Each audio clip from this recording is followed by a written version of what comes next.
I've always been a pretty early riser. You've been getting up at 4 o'clock. Most of your life, it becomes sort of second nature.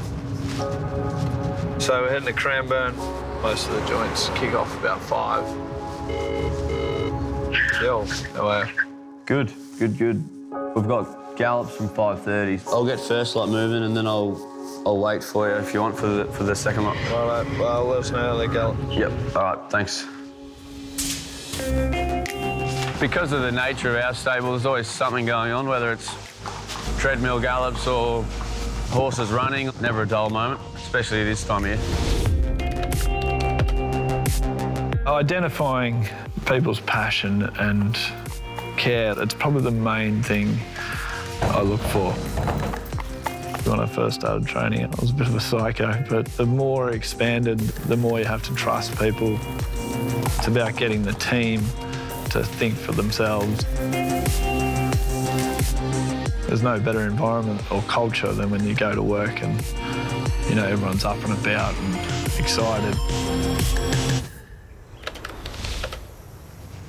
Well, I was talking to the King on Saturday as I was walking into the races.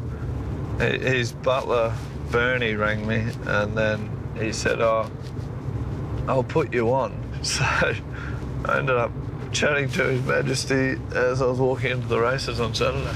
And I said to him to try and win your race. Congratulations on what was a crazy weekend for you, mate, in both Sydney and Melbourne. No worries, fellas. Thanks for having me on.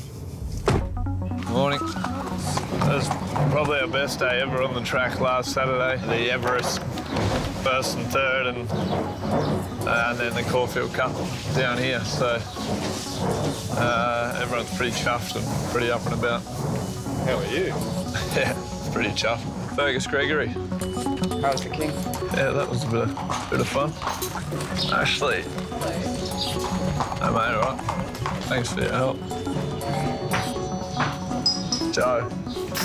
Tom. Growing Empire. Good weekend, wasn't it? Yeah. Amazing, isn't it? He's a phenomenal trainer, really, isn't he? After the weekend he's had. He's a genius, really. Yeah, no, I love working here. Morning. Well, I suppose you don't have to be here, like, for function. All good? The culture of the place, you know, sort of educating people to think the way you think, and then it then becomes easier. But Yeah. if they don't see me,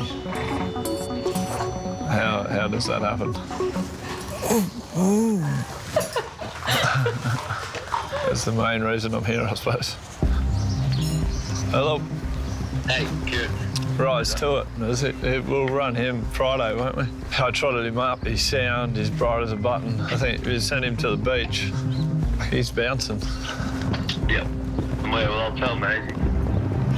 Well done over the weekend. Thank you. The culture of the staff is something I'm really mindful of, because if they come in and they want to be at work and they're in a positive mood, that relates straight to the horse. Where is he? Where's the big boy? Here he is. Kettle. When I first started training, I was quite young in terms of trainers, and I never Are they getting sheets today, Tom? employed someone that was older than me, just because they can be sometimes set in their ways. I'd rather have someone with half the amount of knowledge and twice the amount of passion. Good boy. Come on, Kettle. I'm Harrison, and I'm technically just a stable hand. Just, you know, got to deal with all the logistics of that. Moving horses around, how we order them, what they wear, what work they're doing. I think the racing industry is so cool because it's so good having like a team, and it's fulfilling watching horses win that you work with. And like, if you had told me 2 years ago that I'd be working in the racing industry, I'd tell you you're kidding. But now I'm in love with it. When you've got a business that's the scale that ours is, you know, you can't see every piece of work. You know, you can't look at a horse every day.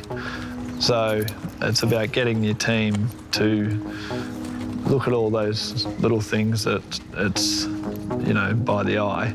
Once or twice a day I'll see something like whether it's just like a nick on a leg or a bump or something, and I'm always relaying that information. Ciaron's not going to see a cut on a horse's leg, he's not going to see an abscess, not going to see stuff like that. So it's people like us that notice every small thing plays a massive role.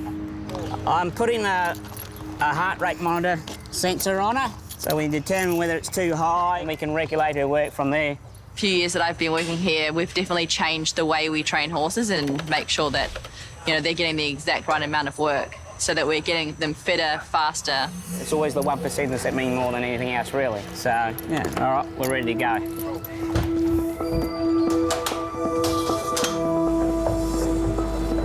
I've been in the race industry for over 20 years before people started doing this. So it's completely foreign to me when it came to Ciaron, because no other trainer I worked for did this sort of work. So that's pretty average her heartbeat for a canter. Between 160 and 180. Any higher than that, you'll be a little bit worried. All right, I'm going to work her into her first 1 minute gallop.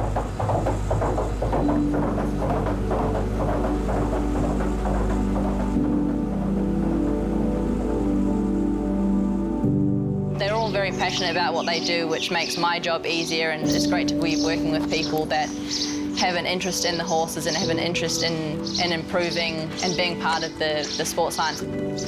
I was just thinking when I was watching them all get filmed, it made me really proud to see that they can actually explain and talk about and understand why they're doing something. They're not just doing it blindly.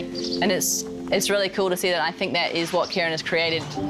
Hey, is he all right to saddle there, that horse? Yeah, I'll see how he is, but he's like a proper weirdo. Are you going to the beach?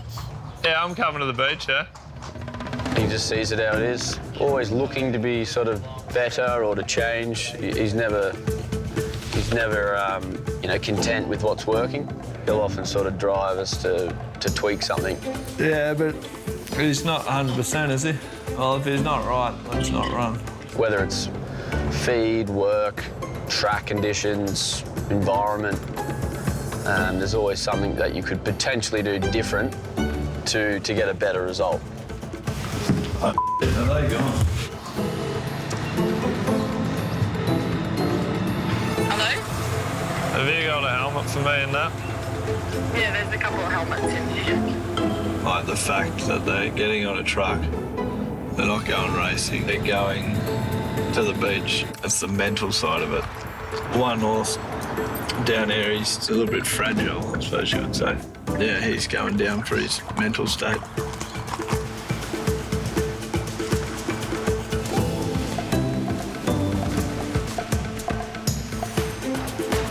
He's loving it, isn't he?